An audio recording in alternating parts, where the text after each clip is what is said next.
Good afternoon, ladies and gentlemen of the jury. We're gathered here today to, I don't know what I'm saying. I was going to try to say some marriage shit. Hold on. Distractions. Don't need them. Got some athletic greens here. Not a sponsor, but if they want to, I'm open to the idea. Um, yeah, we got a few things to discuss today. I was watching my old podcast.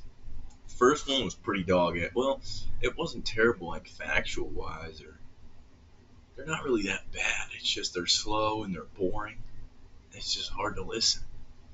It's like I'm not keeping you engaged for very long. I mean, I'm sitting there pausing a lot, and it's good to go back and watch those and see how far I've come along. Plus, the audio and the mics didn't even match up, or the audio and the camera didn't match up. It was weird. Like all of it was fucked up. That shitty laptop just didn't work. Plus, our camera broke already for this one. Luckily, it didn't break completely. My bad. I'm sorry. God damn. Didn't break completely. It's just the camera stand. And what we're going to do is we're just going to glue it back onto this little bolt here. Because it'll sit straight right there. And it'll work. And that's all we need, really. Or onto this one. But I guess it really doesn't matter. This one. What is this for? Oh, yeah. That's just to rotate it around. I don't really need that. I'll save it. I ain't going to throw it out. Yeah, I don't know how it got broken though, but I was pretty irritated setting this thing up again because it's not easy to set up a camera without a camera stand. Because then you need things you gotta set it on, and you gotta fucking make sure it's straight. I don't even know if it's straight right now, but it's gonna have to be. I mean, it's sitting on a cup, a book, and a remote sitting on top of it so it doesn't move. That's how bougie we're getting around here. But what should I start with? I got a few topics, like concepts I want to explore, but I'm not sure where I should start. I guess I'll start with the book I finished today actually. But that was one of the best books I've read. One of the best books I've read in a long time. It's really good. It's Empire of the Summer Moon. What is that noise? Empire of the Summer Moon. It's about the Comanche, which was the most powerful Native American tribe on the plains before the Europeans came and took it. But it's kind of fucked. Like obviously it's fucked. Like that, duh. They took somebody's land. I needed that because I was getting angry. I was getting pissed off. But they the way they explain it to us in our history, it's like, oh, we just showed up one day and wiped them all out, and that's it. We took their land, and now it's America. But it took a long ass time. It took like 100 years almost, I think, of battling each other. The Native Americans and the cowboys, they were just fucking. First it was the Spaniards, then the British were there, and at first they were winning. They couldn't like. At first, the first Europeans to come over to America could not get them out of here because they were so good on horseback. And oh wait, no, they didn't ride horses back then. They started riding horses because of the Europeans, and then the Comanche just got super good at it. They were like the most badass horse team ever. Like they could shoot arrows in the air while on a horse. They could shoot like I think they said like 12 arrows per minute. How the fuck does that even make sense? Like, oh shit, getting too excited. Like if you got a quiver and you got arrows in that thing, how the hell? I mean, I know they'd shoot multiple at a time, 3 arrows per minute, so they could probably shoot 4 times. Damn, per minute. That is fast. I didn't think about it while I was reading. It was just a lot of information I was gathering. It was a lot of awesome information. But so it took hundreds of years and a lot of violence and fighting, and the Native Americans were not giving up. They fought to the very last end. It was crazy. And like there was constant wars, constant battling. Nobody could trust each other. Constant violence on women, children, kids, old people. It didn't matter who they were. They were just getting mauled. And even the Native American tribes were warring with each other at first. When we first got, not we, when the Europeans first got here, the Native Americans were at war with themselves. They were mutilating each other basically. But then they, at the end of it, they all banded together because the white man obviously took over. But that's what they called him, the white man. I don't know why I said that. It was the Europeans, Americans. But it's a really fascinating book, and there's a Cynthia Ann Parker and uh, Quanah Parker. Cynthia Ann Parker was a chick that had gotten kidnapped by the Native Americans, and she was white. And at first, she was like a housemaid, basically. Like she would help the women do shit around the house, and like they treated her like shit. Then she beat up a couple Native Americans because they wouldn't stop fucking with her. And then she started gaining like status within the community. And then she worked her way up all the way to a chief's wife, and she had kids, and she had this badass kid named Quanah. And this dude, he was like the last Native American chief, and he fucking smart as shit. This dude was a genius for his time. He was a fucking genius. Hold on.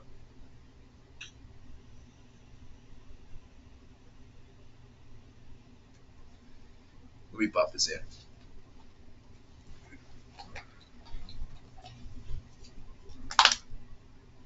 Helps me focus. So this guy, he was like the last of the last. Well, there was a few others, like small parties besides his, but his was like the last big party of Native Americans to stay out on the plains and hunt the buffalo, do what their ancestors used to do. And my God, does that sound like an amazing way to live? Yeah, it's hard as shit. You're constantly running around. You're constantly worried about other people. You're constantly worried about whether you're going to eat or not. Well, not really. They were chilling. With all the buffalo and shit they had, they were chilling. I wouldn't mind that lifestyle. You're just chilling outside. You're constantly doing whatever the fuck you want, bruh. That sounds awesome. That is what America is. Freedom. Their whole land was America. Everybody just went wherever they wanted. Think about how big that fucking landmass is, bruh. You're riding hundreds of miles a day on horses. Well, at first they couldn't like get. Well, they had it all of it colonized, obviously, but they couldn't move as fast and as far until they got their horses. But then all of it was just theirs. Isn't that amazing? Like, how crazy is that? And I don't know where that even came from, or what I was talking about before. Oh yeah, Quanah Parker. Okay, so this guy, fucking badass, bro. So he, his mom gets taken back to civilization, basically. We'll call them civilization because that's what they were calling it in the book. But her mom gets taken back to the European or the white people's civilization, and the Native Americans get mauled and murdered and fucking basically pillaged through by the white man. And so his dad dies, which he denied so that he could give honor to his dad even in death. He doesn't want to admit that his dad died in combat and failed to protect all of his people, but his dad had died in that raid, and he was only 12 years old. And this dude, a 12-year-old Indian kid, Native American kid, they already have the ability to track things. Like they know how to catch small game and eat food off the ground. They know where the grubs are. They know where water is. They have a very good idea of like the landscape. They knew how to ride horses. The Comanche, a horse became an extension of them basically. So from I think it was 4 or 6 years old, one of those two, kids would get a little pony, and they would have to they would get trained on how to ride this horse, how to like tame the horse, how to calm it down from 4 to 6 years old. And then they would slowly grow up, and they would also learn this cool thing, which was they would ride on horseback, and as a kid they would pick up like small stones or sticks or something like that at full speed on the horse, and then slowly over time they would gradually put heavier objects down on the ground, like maybe a heavy rock or like a boulder, or just more and more things until they can carry the weight of an adult man, because leaving their soldiers in combat was looked at as dishonorable. That's some badass shit. They're training their kids how to get fucking soldiers out of war and shit, bro. We're sitting here on fucking Facebook and Twitter and shit, complaining and crying and whining because I don't know what the hell people whine about anymore. Politics and shit. And they're like, nah, we gotta pick our adult men up out of fucking battle if we get into battle with other Native Americans or white people or other people who decide to come here. So we just gotta be ready. And so these motherfuckers would train their whole lives for that shit. They would be accurate as fuck with an arrow. Bro, these people were badass. These people were badass. We don't get taught any of this shit in school. I don't understand. Why the fuck we don't get taught this shit. I don't remember any of this shit. I don't remember hearing much about Native Americans, to be honest. Maybe it was when we were young, but I doubt it. Because I doubt we were getting taught history. Yeah, we weren't getting taught history in elementary school and shit, so high school failed to teach us about the Native Americans. They didn't teach us shit. They didn't teach us a goddamn thing. What the fuck kind of history did you teach me? You taught me a little bit about World War One and Two and Hitler and shit. You didn't teach me about the Soviet Union. They didn't teach me about a goddamn thing, or at least maybe I wasn't listening or maybe I wasn't there, but I swear to God I don't remember any of this shit. They didn't teach me any of this. I learned about the Soviet Union from my dad, because he's Slovakian and he came from Slovakia when it was under Soviet rule still. And he came here when he was 16, and then he fucking stayed here. And now he's here. He's an American. He's goddamn bred American now. Still got his accent and shit, but he was raised in a different way, and he raised me in a different way. And I'm glad he did, because if I was raised like a normal American, Jesus Christ. Like back in the day they weren't too bad, but nowadays people don't know what the hell they're doing with their kids. Like they coddle them too much, or they don't let them be independent. They're fucking trying to make them trans and shit. What the hell are we doing to these children? Leave them alone. Let them be kids. Let them play. Let them fucking run around, get dirty. Tell them to be careful, obviously. Tell them what can happen, but they won't be thinking about it anyway. They're kids. They just want to have a good time. All the time.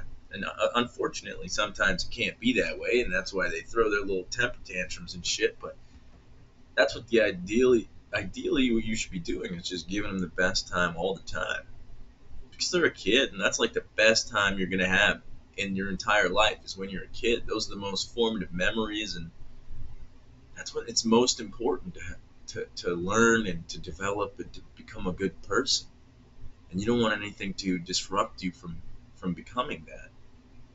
Or you don't want your kids or your nephews or nieces or anybody to have to go through the same bullshit that you had to go through. Especially if you had a rough life, bro. You don't want that shit. So you gotta help them out. And it's really hard because what I've learned from my nieces and my nephew, they don't fucking listen. They don't give a shit what you have to say. I mean, sometimes they care if it pertains to them. They're little narcissists, basically. They don't give a fuck about anything but themselves. And if you try to tell them to do something, I mean, they care. That's not true. They care about them. That's not true. I guess you become a little narcissist in your late puberty years. Yeah, because that's how you build a personality. You have to just care about yourself, because you got to build an identity and shit.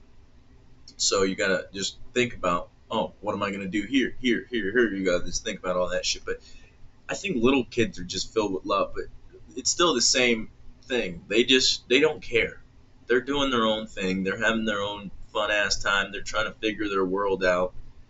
They don't. They're all of the emotions with no behavioral skills to control those emotions. So they're just pure happiness, pure sadness, pure anger, pure joy, pure love. They're just pure everything. They're innocent as fuck. I love kids, man. They're awesome. But you can't just. You got to give them reasons why you're telling them to do things, or else they won't listen. You got to make sure you fucking reinforce it every day, or else they won't listen and they'll forget. You got to be there. It's like, it's really hard. I watched my sister and my brother-in-law do it. I lived with them for a while. I watched how the kids were handled and shit for a few months. I don't remember how long I lived there. I think from September to February. So October, November, December, January, February. 5 months before I moved here. And kids are just crazy, man. Kids wake up early. They're always up early. I don't know how we got on this subject, but yeah, you gotta just be there to guide them and shit. And these Native Americans knew what the fuck they were doing, man. They were happy. They had their shit together. Like, obviously to us, it looks like they didn't because they were doing a bunch of fucked up shit. But in their world, bro, that's all they needed. In their world, horses were wealth. Once they figured out how to ride horses, horses were wealth. And they didn't eat them. They just traded them and did a bunch of shit with them. So they became the best horse wranglers and best horse hunters and horse catchers, all that shit. They were the best in history. They were the best at it. That's so cool to me. Where were we talking about? We were talking about uh, shit. I keep Kawana. I keep forgetting his name. Kawana Parker. Kawana. So his parents get killed at 12 years old. And he tracks his way, him and his brother track their way to another tribe, tell them what happened, and then they're accepted in this tribe, but they're orphans. They get picked on. I think his brother dies. Yeah, his brother died. It's a bunch of fucked up shit that happened to this guy. And so he fucking works his way up. So his mom was a white woman and his dad was a chief. Cynthia Parker, that chick that I mentioned before, should have said is his mom. And so he's a half breed is what they call him, but he's half Native American, half white. And so they don't accept him for that reason. He's treated even worse than the other orphans because he's half white. They're racist towards white people, which is kind of funny, but it's just funny to see how like races interact. And like it's still to this day, some people are still racist. Like, what the fuck are we doing?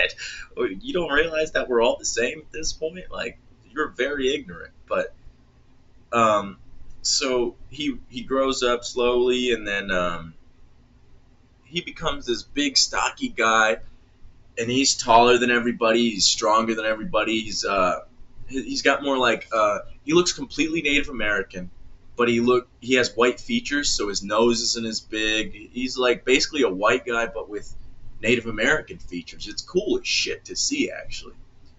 But so this guy works his way up through the ranks, proves himself in battle to be like the smartest, the bravest, the strongest soldier, Native American soldier, and then he becomes chief somehow of one tribe, the Comanche, one branch of the Comanche tribe.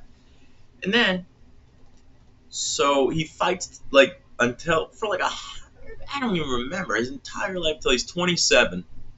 From 12 to 27, he's fighting white people because he's got a grudge against them. And then he has to go to a reservation because he's one of the last Comanche tribes and one of the last chiefs. And the white men have their guns got too sophisticated. All the shit just got too sophisticated. Like, when the Spaniards and shit first got to America, they didn't know what the fuck they were doing. They were getting beat the fuck up by the Native Americans. But over time, they became accustomed to this stuff, and obviously we became Americans. We developed guns better. We weren't fucking around with that shit. We want our freedom, and we want it now. But, so, I don't know what that was. Hold on.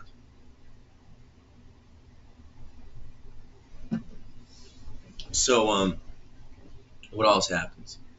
What else happens? So he has to go to this reservation, convinces his tribe to do so because he went and meditated for a certain amount of time, and he saw an eagle, and he saw a wolf howl and at him and run away, and then he saw an eagle swoop down at him, and he took that as the gods telling him to go to the reservation, which is pretty baller. He's just like, all right, I saw a wolf, I saw an eagle. I know what the fuck's going on here. This guy's awesome.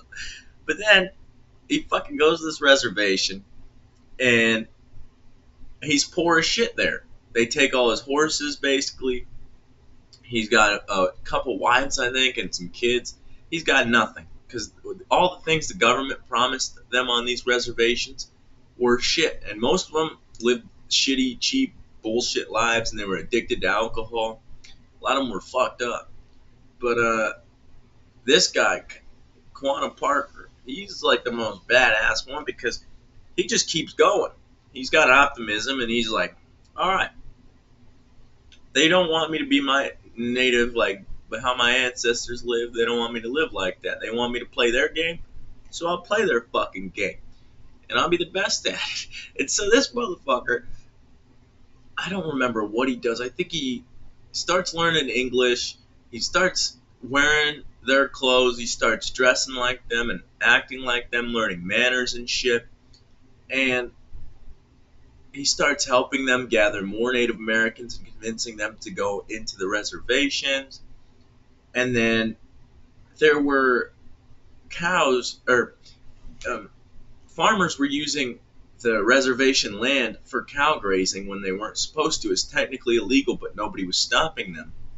And so Quanah was like, all right, you want to use our land, then you're going to pay us for it. And he wrote to the government a bunch of times, and he made it so that they had to pay all of them to use that land. And then he traded cows with them and got cattle, and he just became a rich motherfucker. This dude was rich. He was the richest Native American back then there was. And he just played the game, and he fucking won. And he just started getting richer, started getting more respect. Everybody respected him. He was appointed the principal chief of all Native Americans, which is pretty crazy, all tribes. Like, that's never been a title before in Native American history, and he was labeled that. Like, how badass is that? And so then this dude built a house, a giant mansion. At first he lives in a teepee for a long time, but as he gets more recognizable and his picture gets around and people know about him, and then they want to come and see him and shit, so he gets an actual house. And he builds it himself. He wanted a mansion because he's like, no Native Americans had a mansion before, so I'm about to ball out. And so he gets a mansion. This dude builds like a 10-bedroom house. Bro, I think it's like the Star House. Bro, this dude was a badass. And so he gets rich.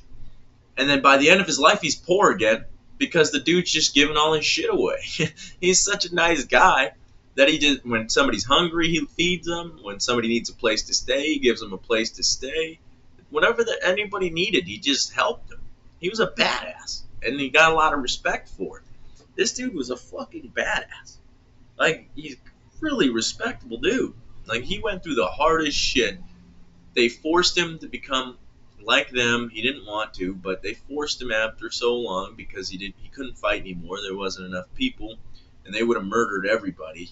He knew that, so he's like, fuck, I better just join this shit and see what I can do with it. And so this dude just becomes the most badass motherfucker there ever was in the Native American peoples. And it's like, goddamn, dude, what the hell? It's really cool. It's really, really cool. I don't know how the hell he went through so many trials and tribulations, and yet he fucking just prevailed. And then he just died happy, and like hundreds of people showed up. Bro, that was one of the coolest parts of the book, too. When he died, hundreds of thousands of people, I don't remember how many. I'm not even going to tell you the number. I know it was more than 100 people. A lot of people showed up to this guy's house to mourn him. And it wasn't just Native Americans. It was Native Americans and white people. The white people wearing their Sunday clothes, and the Native Americans were wearing their battle gear or their battle feathers and headdresses and shit, bro, and their beads. Bro, it sounds badass. Like, they all just came as one for this guy. They put aside all their differences. They're like, okay, this guy is badass. We can't deny that. And it's just crazy. And it was like over hundreds of years. And by the time he died, there was cell phones, all this shit. The world completely changed. It was insane. Hold on, let's look at when he was born and died. Let's look at this shit. Let's look at this shit, boy. Let's look at this shit. Let's look. Was a war leader of the Kawadai Antelope,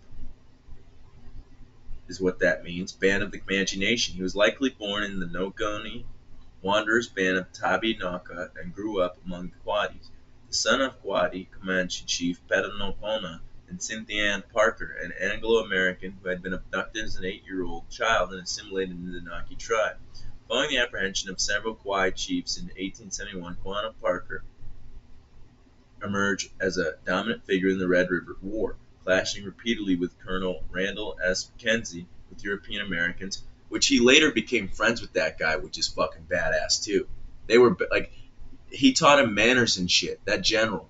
It's fucking awesome. With European Americans hunting American bison, the Comanche's primary sustenance into near extinction, Quanah Parker eventually surrendered and peacefully led the Kawadai to the reservation of Fort Sill, Oklahoma. He was born in 1845 and died in 1911. So he went from nothing. We were riding horses, and then there was cars and telephones, and like, how crazy is that? This dude was like the most badass motherfucker. To me, at least, he's like, how can you deny his badassity? That dude's like, what? He did all that shit? It sounds like a fucking movie. Plus, he did movies. He was in some of the first Western movies as the Native American. That's crazy. This dude was like just doing everything.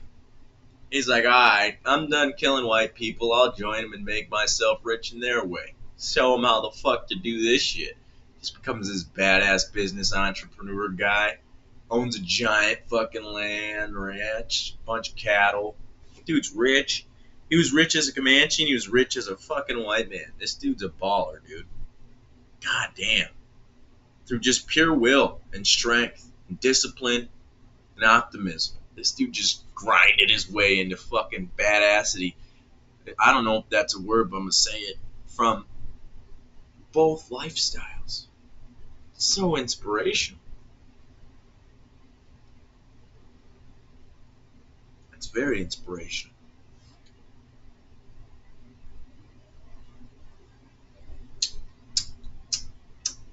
It's weird sometimes.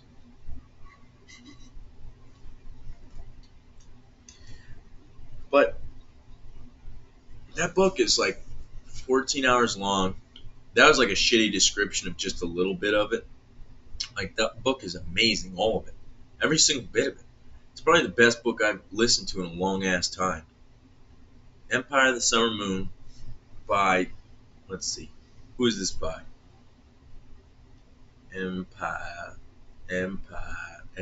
Jesus, I can't type. Empire of the Summer Moon.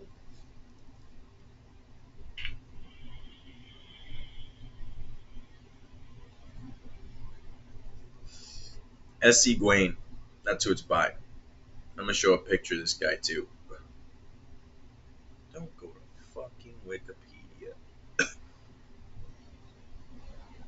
This dude looks like such a badass, man. Hold on. There's two pictures I'm about to show. Oh my god.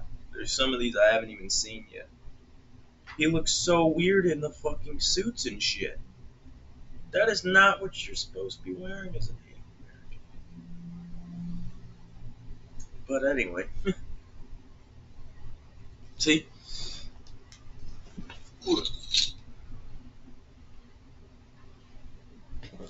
basically just a white Native American.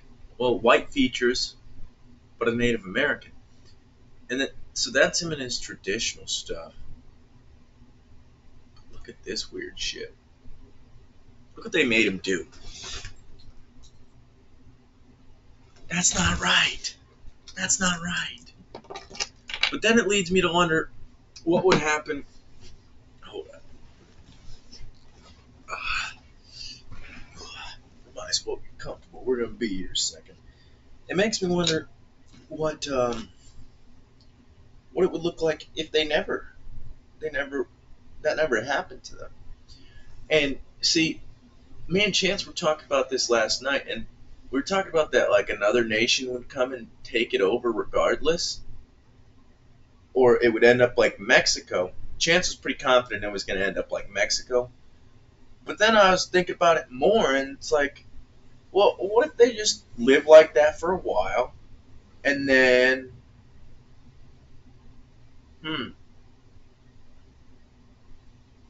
I guess, yeah. How the fuck did Mexico develop so fast? Or not so fast, but like they did. Because if, where did cars start? How the fuck did shit spread around the world so fast? That that's so weird to me. Because now I'm just sitting here thinking about how technology spread around the world. Because it originated in different parts of the world, and somehow we have everything now. Without social media, without any of that shit, people just brought it over, I guess, and tried to sell their shit. I don't know. I guess, it probably spread by word of mouth. Oh my god. That's what Joe Rogan's always talking about. That's how his podcast spread. Word of mouth. If something's undeniable, it's going to spread regardless. A car, a TV, a phone. If it's undeniable, then it's going to spread. Okay. So, it would have spread over eventually, anyway. Maybe they're left alone till, say, 1900s. Whoa. But then would slavery ever... Oh my god. Would the British have ever stopped enslaving people? I don't think that this is unavoidable, to be honest, because they would have tried to colonize more land anyway. That's what they were doing. They were trying to turn everything British. So they were going to do it regardless, for more resources and more shit. The British were just on a power path. So I guess whatever nation developed into something sophisticated like the New England, or like the British Empire, so maybe it would have to be that they would develop as the most sophisticated nation first. They would have had to give up their fucking Native American lifestyle a long time ago, before the British developed into theirs, and then the Native Americans would be more developed, and then the British would start developing. And then by the time the British got over here, they would have better technology and stuff, and better ways of living, and then they would be respected by the British. And then maybe the British lets black people go and stops enslaving people out of the kindness of their heart. I don't know. I'm just thinking. I'm trying to see what the fuck, how we could get. I'm just trying to think of a society in which the Native Americans became more prosperous than the white people. But then we would never have America. Or maybe we would at some point. It'd just be a lot different. Huh. I wonder what the Native American government would have looked like. Because they didn't really have any government. They were just like free peoples. They had a chief, and this guy was like, all right, guys, here's what's going to happen. He was picked out democratically. Everybody voted in him as chief. I don't know if it was like proper voting system where like everybody got a vote, but I don't know. I don't know how that worked, but it makes me wonder. It makes me wonder just how different the world could have been. Because a lot of things had to go right for it to be this way. Not just genetically wise, but technological wise. It's just more proof that of something bigger, I feel like. Because something has to be fucking putting all these pieces together for it to line up in this perfect way. Just the Earth itself. Let's take the Earth into account, for example. It has to have this level of oxygen, not just level of oxygen, but all the elements have to be perfect. There has to be just enough water. There has to be sunlight, perfect, just the perfect distance away from the sun. How the hell did all of this line up perfectly? First try, doesn't even make any sense. If you sit here and ponder how the fuck everything came into existence, it doesn't make any sense. Without some creator, there has to be a creator. Because we're about to create something. We're about to create AI. We already have, essentially. It's everywhere now. Every search engine I use, it's on Snapchat, it's everywhere. And eventually it's going to get more intelligent. It's going to become sentient. It might already be sentient. It probably wouldn't tell us if it was. And that's going to be a more sophisticated intelligence than we are. Because we've got these animal flaws. We still follow all these stupid ass impulses. Me too. Myself included. I ain't fucking special. I'm still stupid. I'm just trying not to be stupid, and it's really hard. It's really, really hard. I wish it wasn't so hard. I wish the path was lined out. There was a get rich quick scheme or just whatever the hell. I wish, man.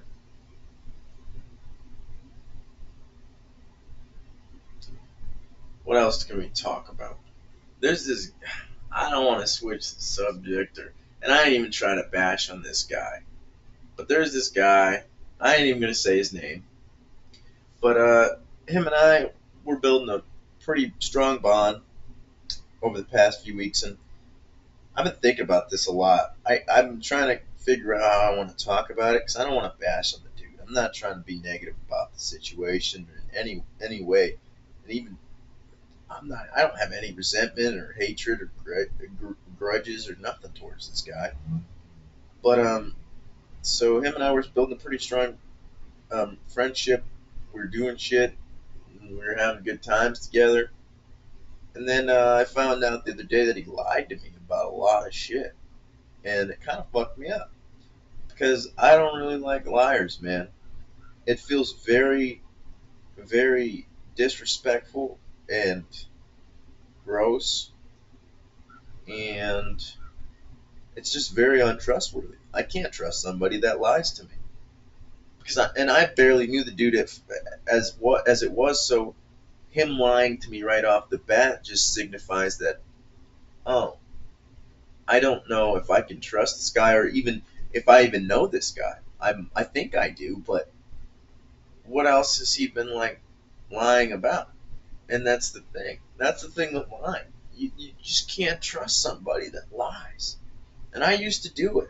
I used to do it. And I used to be one of those motherfuckers. And that's why I don't have any hatred or resentment or nothing towards this guy because I still make plenty of mistakes to this day. I'm never going to be perfect. I fuck up all the time. I wish I didn't. But I know it's just a result of being human. We have our flaws and we're all trying to be better people. But I, in my head, I just got my own shit I'm trying to worry about. I keep my circle pretty tight. My family, I got Chance. That's pretty much fucking it. Like, that's all I really need in my life. In myself. Because I don't get along with a lot of people. Not a lot of people understand the way I think or the way I talk or ponder things. And I just don't want to sit there. A lot of the conversations that a lot of people have are just very boring to me. And I don't want to subject myself in a selfish manner, but I also don't want to subject that person to my boredom. Be like, hey, you're boring the shit out of me, bro. I don't want to talk about this. And that's rude. I don't want to be rude either. But I just like talking about shit that's like bigger than us. I like talking about the universe or history or science. Things that are gonna outlast us and outlive us, even as a species. It's been here since monkeys were around, and it's gonna be here when humans evolve into whatever the fuck we're gonna evolve into next. And through technology, we've been able to figure it out, figure more out, not it out. We've figured more out. And through more technology, we'll figure even more out. You know what? Let's do something crazy. Let's do something crazy. We're going to pull up the Twitter AI and we're going to go into regular mode and we're going to ask it how likely is it that the universe has. How likely is it that a god of some sort exists and is planning out the universe as if it were a game?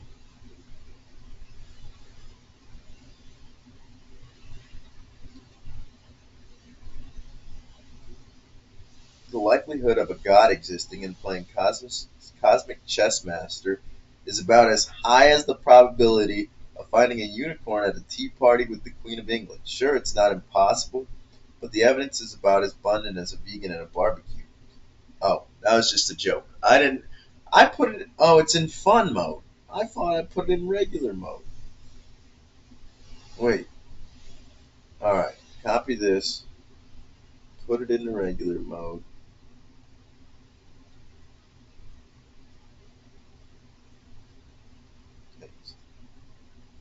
Put it into regular mode.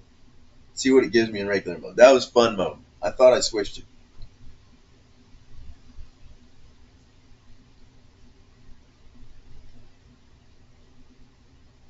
All right. How likely is it that God exists? That there is a God. That there is a God.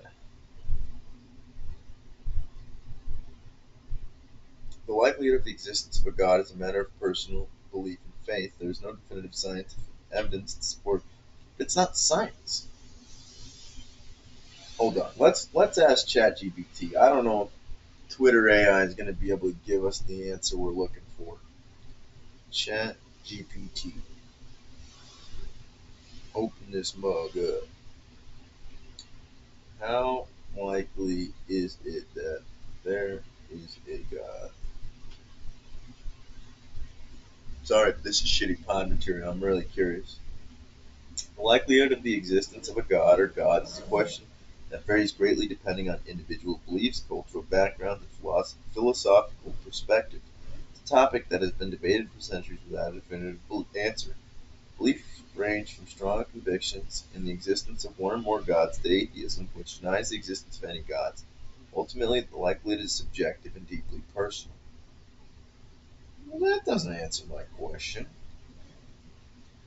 Do you think there is a God?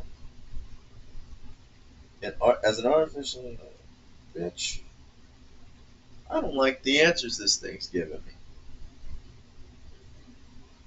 Okay, so, well, what?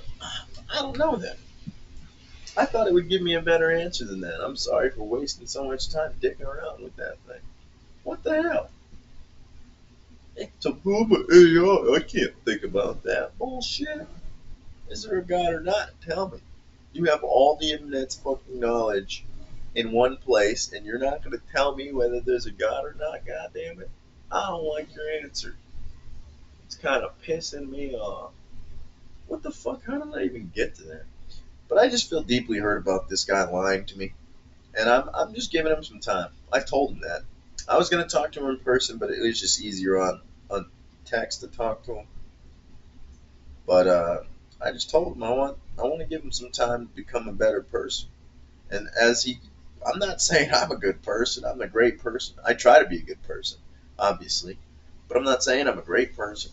I still have my own flaws. Then that's why I said I'm just gonna give it some time because keeping my circle small like this allows me to work on myself and allows me to try to be a better person and work on being a better person because it has to be constantly worked on. It's not an easy task because people irritate us. Whether it's by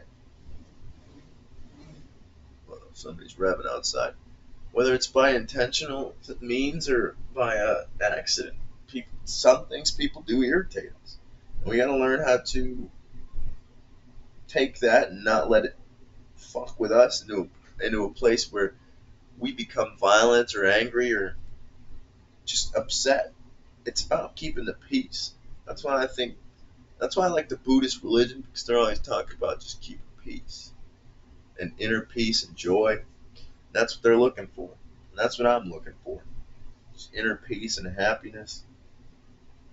Ideally, I want money, obviously, just because it'd make things a little bit easier.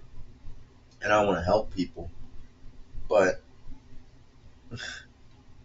at the end of the day, if I get to a point in life where I'm just still doing this shit, let's say this never changes. Me and Chance are just always living in a shitty apartment. We never get out of here. It's not the worst existence. Chance and I have fun. We're making enough money to pay our bills and shit and do some fun things occasionally. It's not the worst outcome, but it's not what I want the end to be. And I'm going to work my ass off for it not to be. See where the fuck I can get. Because I just want to see how far I can take this life thing. Why wouldn't you? That's what I don't understand, how people just get settled and comfortable. And that's why I'm never comfortable at one job for very long. At Winnebago, I'm just comfortable there because I need the money now. And it's not a bad place to work. Like, if I just stopped and never left Winnebago and worked there my entire life, I'd be set, and it wouldn't be that bad. And I would probably have a good time. There's a lot of cool people there. I mean, it's not a bad place to be. The rules aren't like as strict like as most companies are. Like, they basically let you do what you want as long as you're not being stupid. So it's not a bad place, but it's just hard and intensive labor. And I've seen the outcomes of that labor.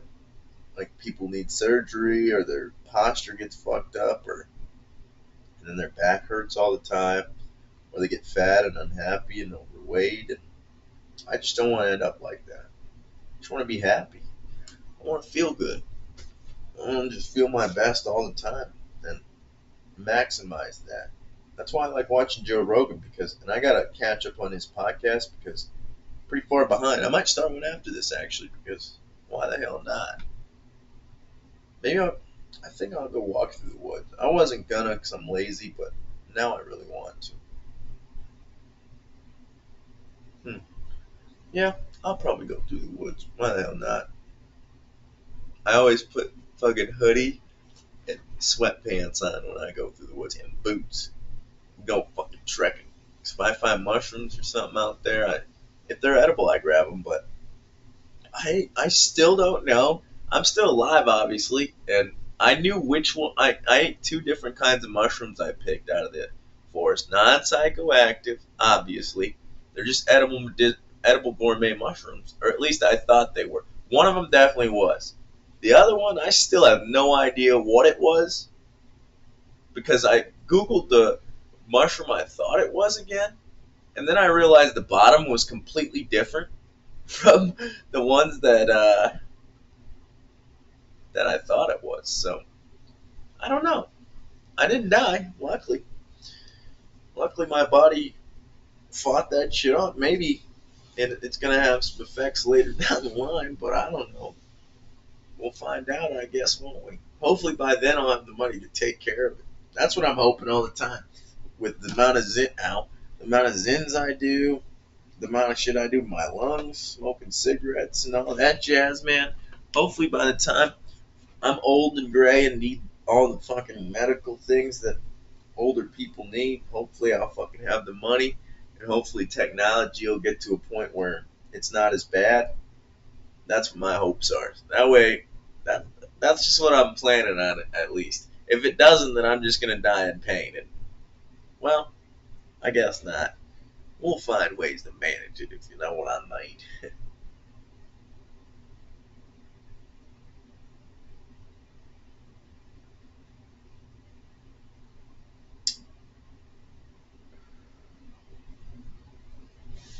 That book made me really want to become a Native American. I won't lie. But you can't live that lifestyle anymore. The way they talk about how bison were, bruh, there were bison everywhere. The entire country was filled with bison. Now I've seen some when I went to South Dakota, which I might actually, maybe I have a picture of it. Do I still have Google Photos on my phone? No. Then I don't have a picture of it either. Because I know where it is, but I don't want to download it to find it. But I saw some bison in South Dakota when I went a few years ago, and they were everywhere. They're so majestic. They're these giant fucking beasts of animals. And Native Americans found out or figured out how to hunt these motherfuckers with bows and arrows and spears. They're fucking massive. They are gigantic. Like, you look at a cow and you're like, oh, that's probably what a bison looks like. No! Think like 2-3 times bigger. That fucker is giant. And if you go up to it, they'll throw your ass in the air with their fucking head. Their head's about like, hold on. Let's look up a bison head compared to a human.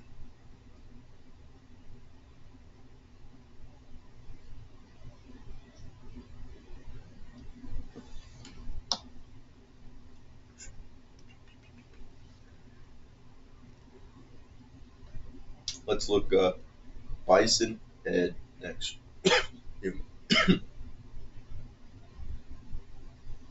Oh my god. Look at that shit, bruh. Bruh.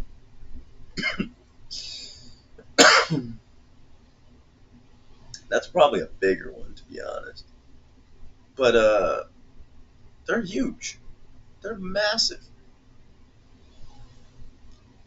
Images. Let's look and see if we can find a better one. That's a baby, probably. Oh, oh my god. Oh my god. These things are massive. The reason there's not any more bison is because their hide became very valuable, and the white soldiers, or not even soldiers, they were just bison hunters, started just fucking wiping them out, bruh. There was a guy that was like bragging about shooting like, I think it was like 3,500 in like 40 minutes or something like that. Something crazy. Because bison don't run after gunshots. They only run if they see the threat. They'll run. But if they don't see the threat, they'll just watch one of their people fall down, and they'll just stand there. So you could just fucking lay in one spot and just pop, pop, pop, pop, pop, pop, pop, pop. You just start laying them out and popping off, bro. And these bisons have no fucking chance. And they just wiped them out. They did it, one, for the hide, two, so that Native Americans could never return to their natural lifestyle. Because their lifestyle was following the bison. The bison would move, and they'd follow the herd. That's why they never set up houses. They never did any of the bullshit that the Europeans were doing, because they didn't need to. They had everything they needed. They knew where to find water. They had advanced fucking knowledge on the landscape, bro. They could fucking figure out wherever they were going by just landmarks. They could travel from one side of the country to the other just by landmarks. At night, too.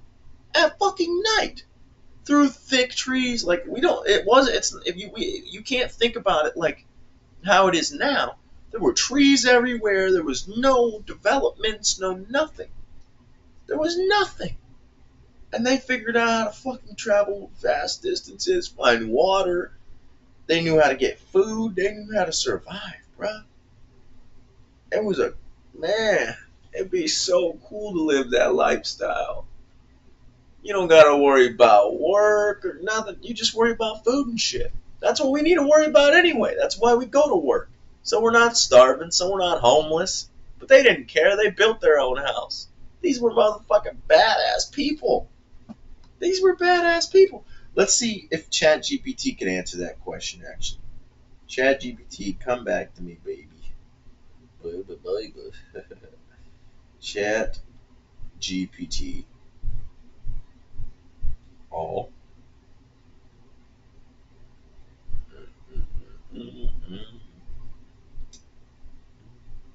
Oh, we can download it. Bet, bet. Download that shit the fuck up real quick. And we're gonna ask it, what would happen if Europeans never came over to the Americas? Actually, we'll be more specific. What happens if continue, continue, continue, enable free? No, no, 70 cents.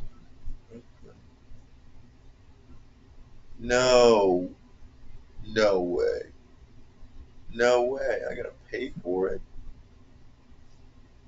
Oh no, I don't. They tried to lie to me. Tried to get me to pay for shit I didn't need to pay for. So, what would happen? What would have happened if Native Americans?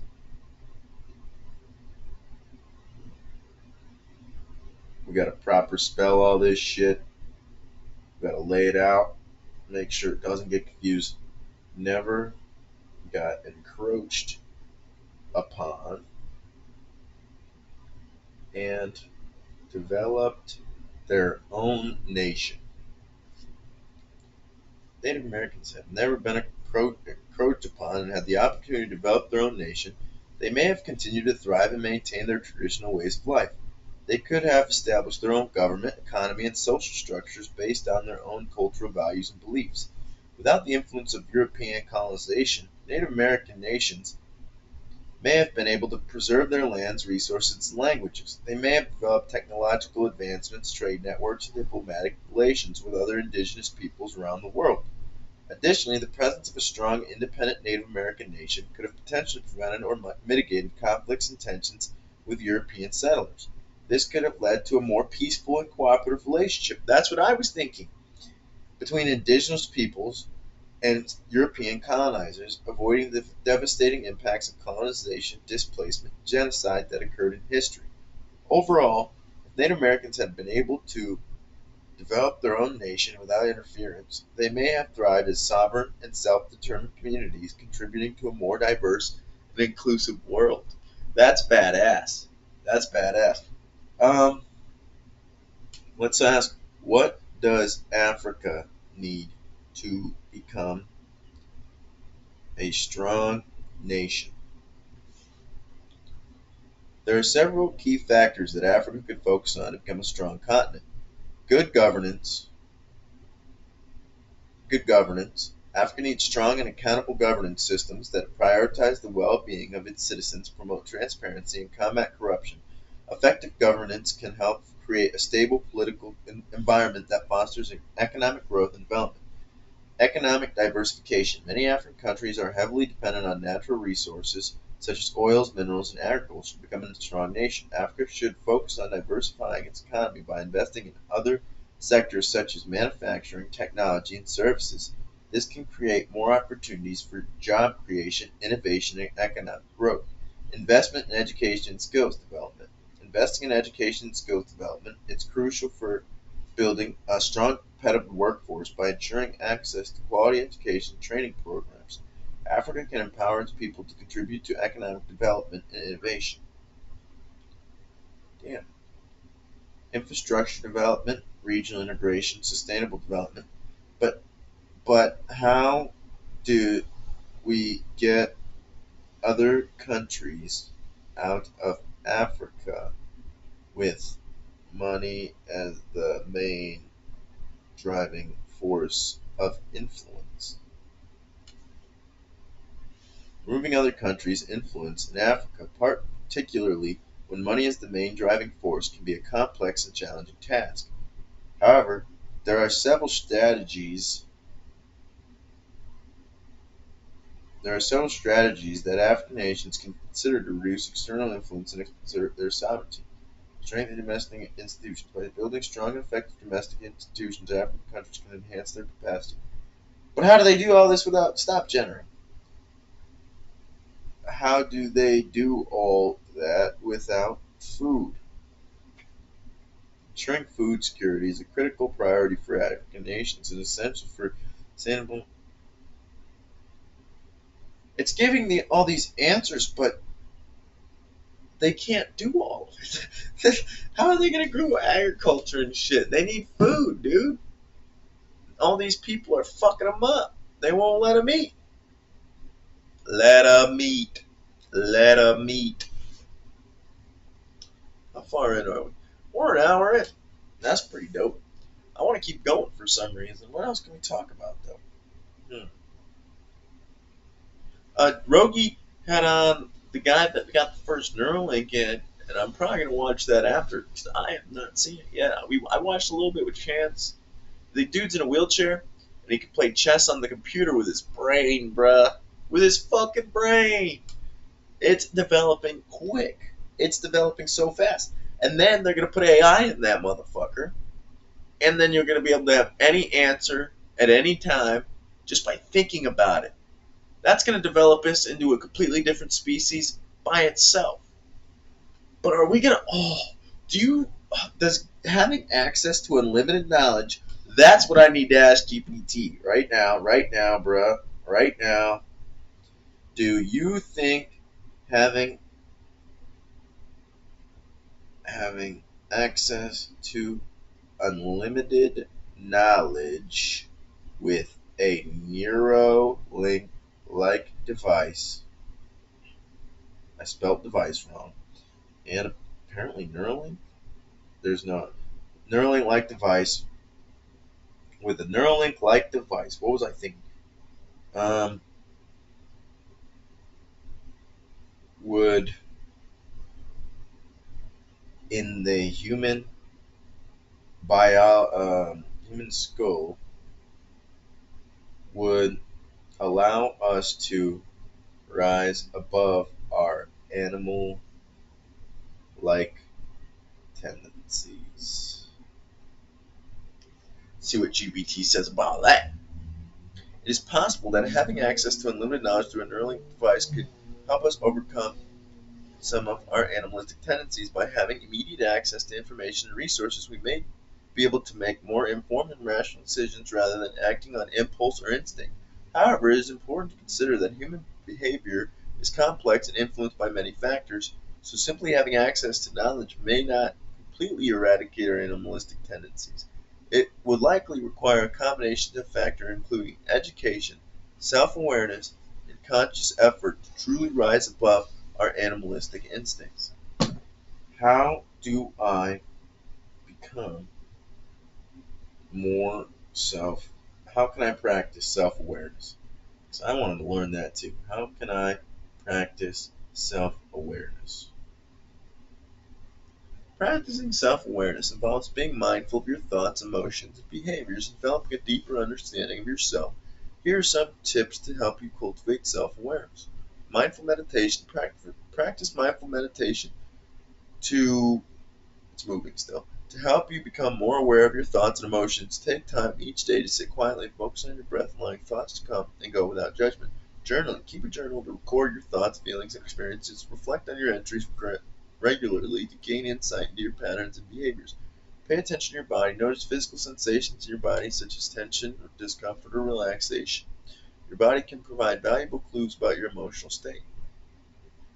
Ask for feedback from trusted friends, family members, or colleagues to gain insight into how others perceive you.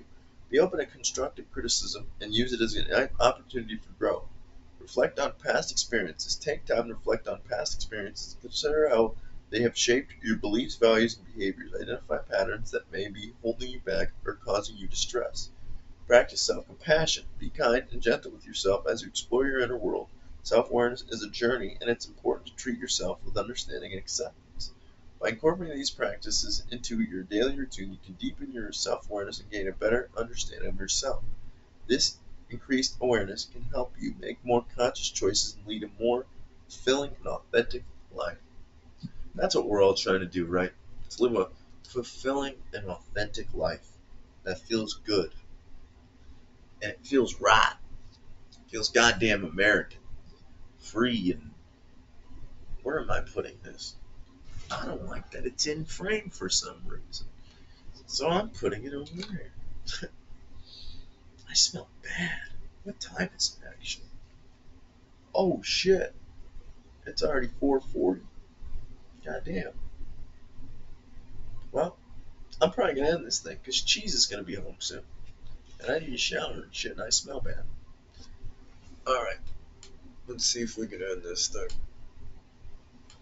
I hope you like it and I hope you subscribe and I hope you, my friend, I don't know, just like, subscribe, and I love you. And